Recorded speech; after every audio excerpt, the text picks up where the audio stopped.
This is the Read, Write, and Create podcast, the podcast where you get a bite-sized session of creative writing coaching from me, Lori L. Tharps. I'm an award-winning author of both fiction and nonfiction, a journalist, and a former college professor. I have spent more than 20 years writing, teaching, and coaching creative writers, and I created this podcast because I want to help as many BIPOC writers as possible get their stories out of their heads and into the world. So let's go. Hey, everybody. On today's episode of the podcast, I'm going to be giving you a pep talk about perseverance. If you're a writer, you definitely need a healthy helping of perseverance in your toolbox. But it's one of the hardest habits to cultivate in a world where life always seems to get in the way. But the truth is, perseverance is the most important habit, or what I like to say, it's the most important superpower a writer has to have, even more than talent. If you don't believe me, ask Ta-Nehisi Coates, who famously said that perseverance is what a writing career is all about. The writers who don't know how to persevere, he said, go to business school or become lawyers. And that's not what we want for you listeners, but it's really true. You could be the most talented writer in the room, but if you can't figure out how to keep writing in the face of adversity, then you're never going to succeed in the writing game. So let's get to the pep talk. All right. When I think about perseverance, the literary ancestor who always comes to mind is Ms. Octavia Butler. More than just a celebrated science fiction writer, Octavia Butler's career is literally a masterclass in perseverance and what it can get you. So I'm going to be sharing her story today as a means of inspiration for finding your ability to persevere. So the Wikipedia version of Octavia Butler's accomplishments and achievements sounds like this. Octavia Butler was an African-American science fiction author and a multiple recipient of the Hugo and Nebula Awards. In 1995, Butler became the first science fiction writer to receive a MacArthur Fellowship. So, that's the short little overview of who Octavia Butler was. But that doesn't tell us her real story. That doesn't tell us how she arrived at the place of literary excellence, which is what we writers want to know, right? We want to know the how. How did she do it? And if you do the math, Octavia Butler was 48 years old when she won that MacArthur Fellowship. And it was only then that she could really dedicate herself full-time to her writing. But here's the thing. Octavia Butler was 10 years old when she knew she wanted to be a writer.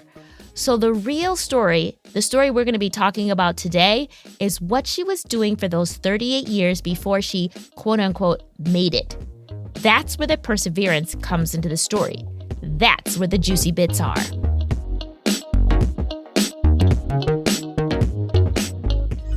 Octavia Estelle Butler was born on June 22, 1947 in Pasadena, California.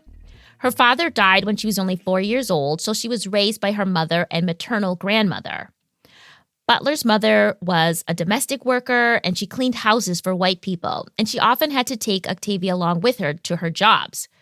Octavia has said on numerous occasions that the work that her mother did and the way her mother was treated by her employers wasn't much different than a slave. Now, despite her humble roots, young Octavia knew from a very early age that she wanted to be a writer. Not a journalist or an academic, she wanted to write stories, fiction, for a living. And as a child who was painfully shy, socially awkward, and even mildly dyslexic, reading was the way that Octavia found her freedom, escaping her lonely and sometimes painful existence in the real world. Let me reiterate. Octavia's mother was a domestic worker and widowed. They had very little money, and they were obviously Black. This was not the situation where one would start dreaming about being a fiction writer, especially because Octavia Butler wanted to be a science fiction writer. And the only people that she saw who were making a living doing science fiction writing were white men. Now, nobody in their right mind would think that Octavia was destined for success given her background. In fact, her own family members were telling her that becoming a fiction writer wasn't a possibility. Her very favorite aunt, in fact, told her lovingly, "Honey, Negroes can't be writers. And she told Octavia that she should think about something more practical, like being a nurse.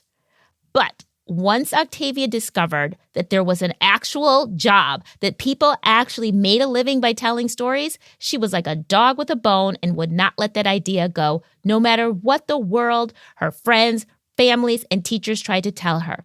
She made a promise to herself that she was going to be a science fiction writer and nothing else. She called it her, quote, positive obsession.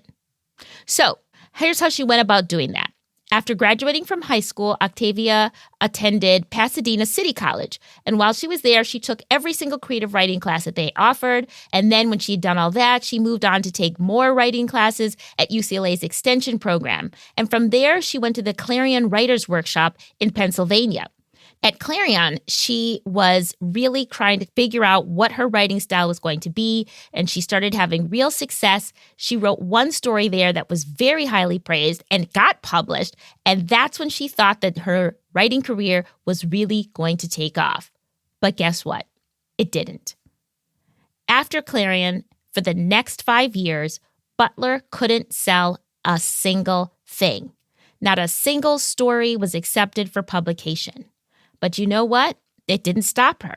Octavia kept writing anyway. She went back to California, got herself a job, and she actually chose to do temp work so she could keep her mind free for her stories. And not office temp work. She was actually doing manual labor temp work, working in factories, so she didn't have to think. So for 5 long years, this is what Octavia's life looked like. She would get up every morning at 2 o'clock in the morning to write before she had to go to her terrible work. Then after work, she would come home and write some more. Everybody told her she was going to kill herself working like this, keeping up this schedule. They told her, get a real job, get a job as a secretary, stop living like a pauper.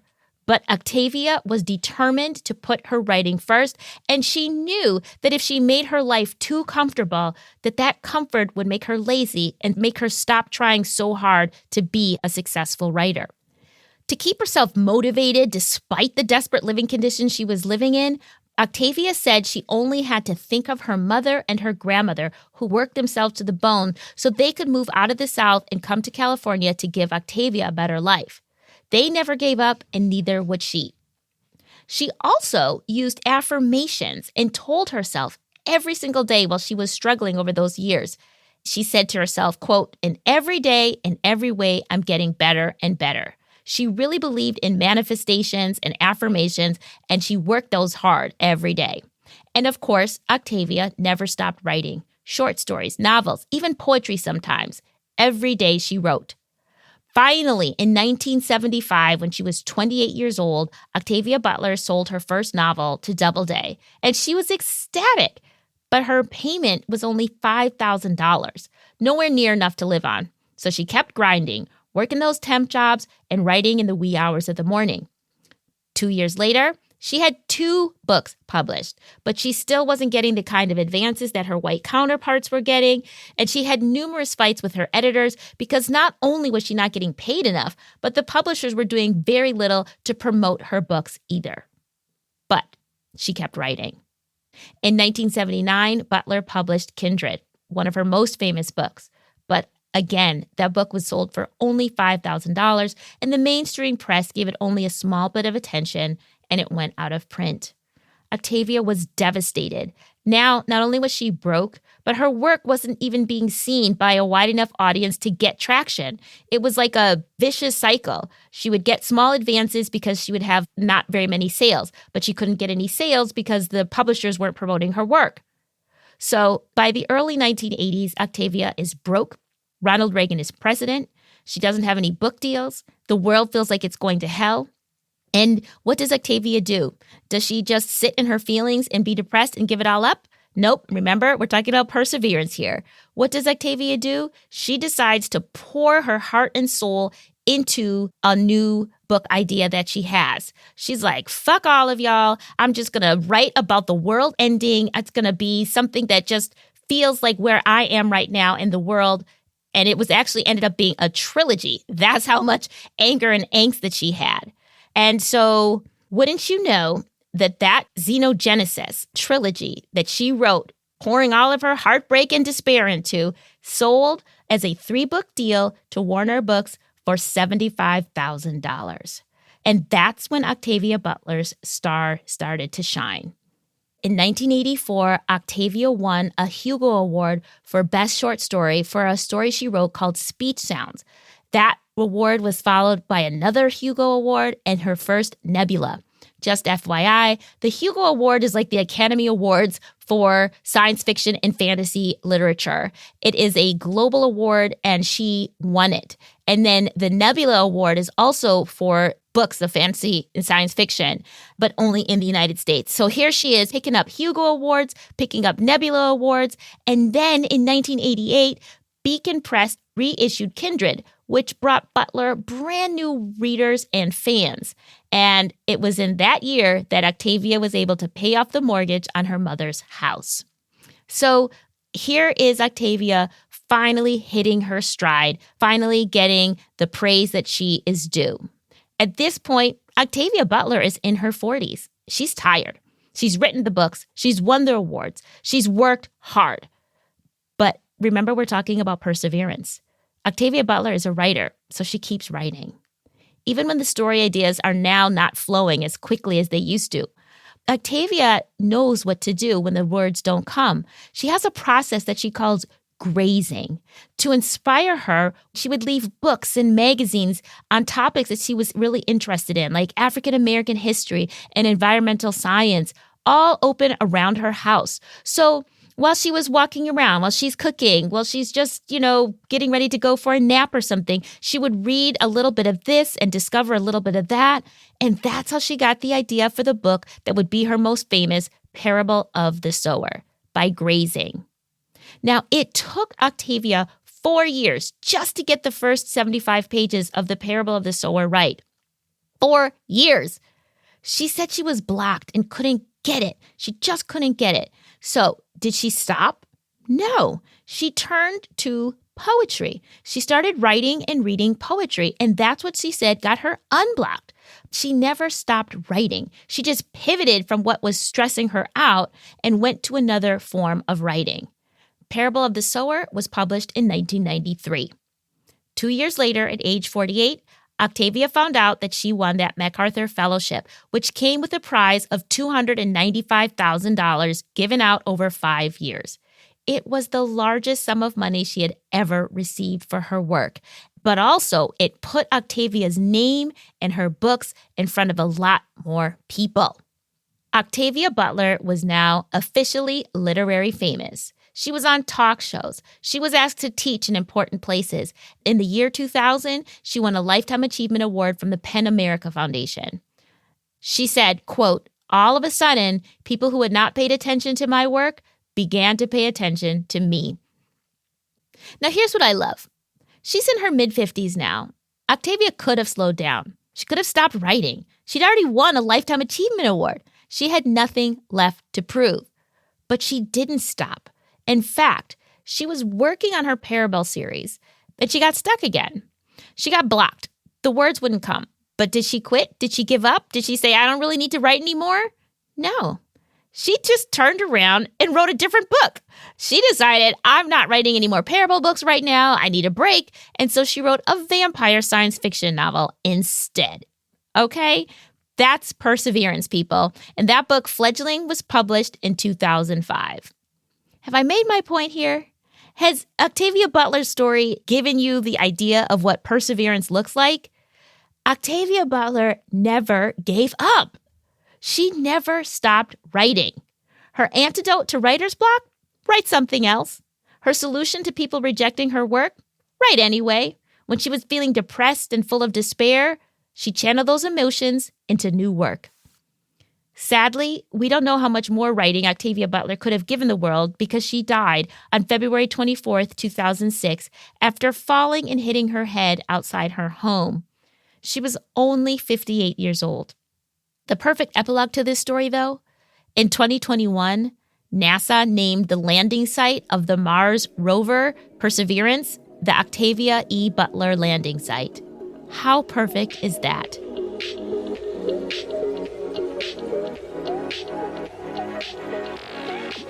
Okay, so what are the literary life lessons we can take away from Octavia Butler's extraordinary life? First of all, perseverance is the name of the game. Octavia Butler started writing stories at 10 years old and only stopped because of her untimely death. If you get nothing else from her story, it's that. Keep writing and don't stop. But again, it's easy to say keep writing, but you have to remember how she kept writing. What were her secrets? How did she keep herself at her desk, head down, fingers flying across the keyboard, day in and day out? Even when she was broke, even when people told her she was foolish for trying to live that life, even when publisher after publisher rejected her work. And I didn't even mention the time that she literally lost an entire manuscript that she had typed out and didn't have a copy of it and had to rewrite the whole thing over again from memory. Even then, she kept going. So how did she do it? She left us the clues, and these are the things that we just need to remember for ourselves. 1. Octavia said that she thought about her mother and her grandmother and used them as her hardworking role models. And I know all of you listening who identify as Black, Indigenous, or other people of color, that you don't need to look very far in your own family tree to find the people in your life who found the courage and the resilience to keep working hard in the face of astounding adversity. So use them as your example. Tell yourself, if they could do that work to get me where I am today, then I can do my work sitting here at this desk. Their blood runs through my veins. I'm made up of the same DNA, so I can channel that same energy of hard work. Number 2, when things were really weary and bleak, remember that 5-year period where Octavia could get nothing published? She used affirmations and manifestations to keep her mindset right. She really believed in mind work and practiced it faithfully. Now, considering the success that she eventually found, I would say it worked. So get your affirmations going. Manifest your own success. Mindset is critical to being able to persevere. Number 3, when the words didn't come, Octavia had different ways to push past writer's block. She pivoted to poetry. Sometimes she would put a project aside and start a new one. And I love that idea of grazing, leaving clues and crumbs of things that fascinate you all over your home until the seed of an idea is planted in your mind. So do your own version of grazing. Keep things that are interesting to you all around you so that you can always be getting new ideas. Number 4, maybe the most important thing that Octavia Butler did in her life to enable herself to keep writing was that she made space for her writing in her world. She treated it as the most important thing. Yes, she had to work to eat and pay the bills like the rest of us, but she chose work that would leave her physically and mentally able to work afterwards or before. That could look like choosing a job that doesn't require much intellectual rigor, or it could mean choosing a job that allows a flexible schedule, for example. The key thing is that you have to create space in your life to write. And number 5, I think the key to Octavia's literary success, the thing that made it a foregone conclusion that she would win, is that Octavia Estelle Butler decided that she was going to get to the finish line. She made it up in her mind that she was going to make a living as a fiction writer, and she refused to let her private obsession go. Now note, her goal wasn't to be famous or to win a literary award.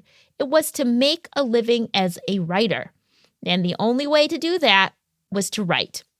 Now, I want you all to go back to your writing projects and practice with the spirit of Octavia Butler guiding you.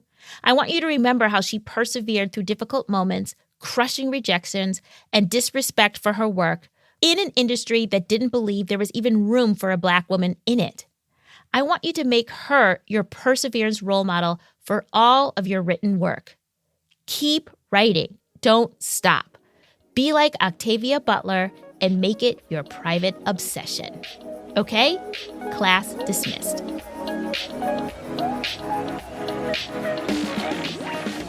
I hope this creative pep talk left you inspired and motivated to write, and I hope you feel a deeper connection and commitment to your literary projects and practice. If you would like to read more about Octavia Butler, I'd really like to recommend a book called Star Child, a biographical constellation of Octavia Estelle Butler by E.B. Zaboy. Now, technically, this book is listed as a middle grade book, but it is so gorgeous and brings Butler to life through poetry, prose, and photographs. And if it's not for yourself, consider getting it for a young person in your life. I will leave a link to the book in the show notes. I'm also going to be leaving a link for Ta-Nehisi Coates' short talk on perseverance as well. It's one of my favorites. Now, one last thing before I sign off. If you haven't already, please sign up for my newsletter. I'm going to be announcing my spring and summer workshops and classes very soon, and everybody on my newsletter will be the first to find out when registration opens. I'll leave a link to sign up to the newsletter in the show notes, and you can also find the link on the Read, Write, and Create website. That's readwriteandcreate.com. And while you're there, check out all the useful content and resources for writers on the Read, Write, and Create blog. Now, I do have a question for you, okay? I am thinking about hosting a writing retreat for BIPOC writers here in southern Spain at the end of this year. If writing in community in a gorgeous setting with a side trip to explore Spain's hidden Black history sounds like something you'd be interested in, can you please DM me on Instagram and let me know? I'm at Lori L. Tharps on Instagram, and I'll leave a link here in the show notes where you can, find me easily. Now, there's no obligation if you just ping me and say, hey, I'm interested. That sounds really cool. I'm just trying to get a read on how many people might be interested in a Read, Write, and Create writing retreat in the south of Spain. And I'd love to hear what types of things you might want to do on the retreat. What kind of writing support or activities would you like to engage in? I'm totally taking notes and making plans. Thank you for sharing that information with me, and thank you, as always, for listening. I, of course, will be back here on the mic in 2 weeks with another pep talk. Until then, keep writing. The Read, Write, and Create podcast is produced by me, Lori L. Tharps. Our editor is Brad Linder, and our theme music is by Wataboy. Be sure to subscribe to the show on Apple Podcasts, Spotify, Audible, or wherever you like to listen to podcasts so you won't miss a single inspiring episode.